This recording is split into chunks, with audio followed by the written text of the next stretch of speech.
Okay, so we're next going to talk about the olfactory system. So the olfactory system's a little tough to learn. It's presented very differently in several books. This is how I organized it. Hopefully it's helpful for you guys. So first, to orient yourself, I almost pretend I'm looking up a person's nostrils. So this is just like a ventral view of the brain. This would be towards their nose. This would be like here, for example, is the anterior commissure, and now we're moving back towards the rest of the brain. So just to point out a couple structures here, actually most of these structures are visible grossly, so I would encourage you to find them in the lab because they could be tagged for second order. So as I mentioned, the anterior commissure up here, which you'll learn is for smell lateralization. There are our primary olfactory cortex, which is actually a pretty vague area. It's made up of a lot of things. There's a piriform cortex in it. There's a couple other structures. It's also part of the anterior perforated substance. I would recommend you find that in lab because that is visible grossly and is a pretty good landmark for approximately where olfactory cortex is. Our amygdala, which hopefully you're familiar with, is the emotional and fear center of the brain. Hard to find grossly, very easy to see on some MRIs or cross sections, and a perfect coronal if you found it. Right behind the amygdala, you have your hippocampus.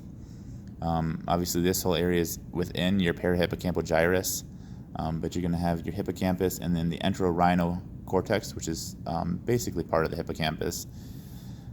Over here, we have our orbital frontal cortex, which remember you can see on the bottom of the frontal lobe.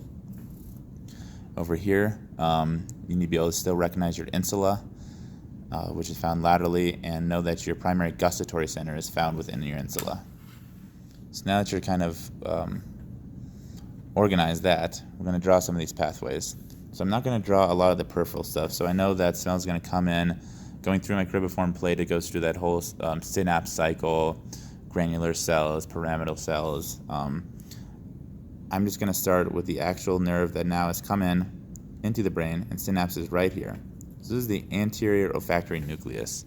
I didn't talk about this because you actually can't see this grossly. I don't believe you guys have any cross sections of it, but you do need to know that's the first synapse of these central pathways is the anterior olfactory nucleus.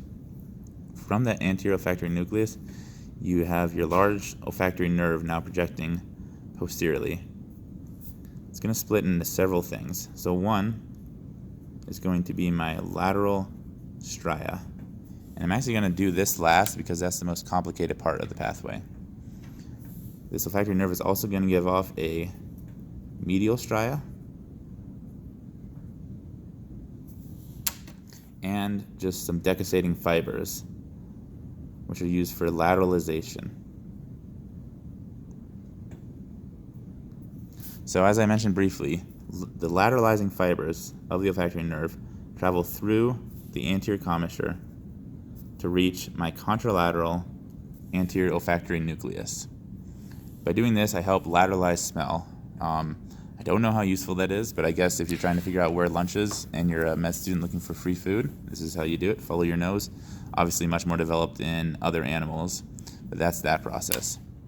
The medial stria is this very beautiful, large portion of the olfactory nerve you'll see, you'll get excited about, and then you realize that we have no clue what it does in humans, which is very disappointing.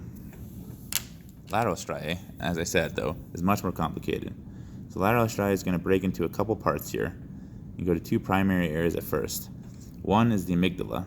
So remember, amygdala does emotion and fear. So this is kind of the emotion of your food.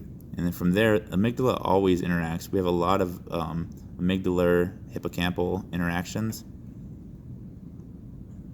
And it's also going to the entorhinal cortex. So it makes sense that there's so much memory associated with emotion. So this is how we get emotional memory of food, or of smells, sorry. The lateral stria also then goes here to my primary olfactory cortex. Remember, vague area, but just synapsing on all these cortices here. This will send several projections. So one it's going to send is also to this region, which is my hippocampus and my entorhinal cortex, having to do with memory of food. It's actually going to also send synapses to the amygdala to get it revved up. And then finally, it's going to send synapses down here to my orbital frontal cortex. So remember, the orbital frontal cortex is seen in the kind of the lateral inferior portion of the frontal lobe. The orbital frontal cortex is important because it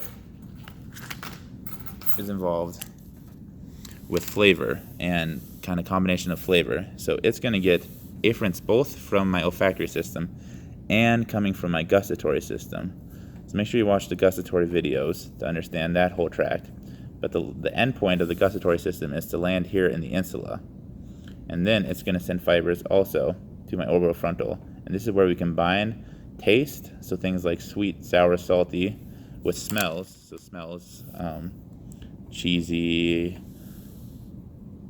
that's the only flavor I can think of right now. Cheesy, lemony, etc. Any flavor. And this is how we combine our flavor to make basically what we understand as flavor. So I hope that makes sense. Again, a lot of stuff comes in.